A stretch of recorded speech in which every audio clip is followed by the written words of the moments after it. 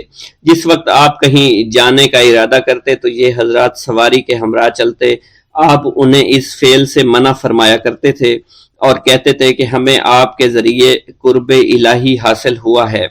حضرت شیخ محمد قائل الادنیٰ سے مروی ہے کہ ایک مرتبہ حضور سیدنا غوث اعظم سے دریافت کیا گیا کہ آپ کی بزرگی اور عظمت کا راز کیا ہے۔ آپ نے فرمایا کہ میں کبھی جھوٹ نہیں بولتا اور کبھی کسی سے کذب بیانی نہیں کرتا۔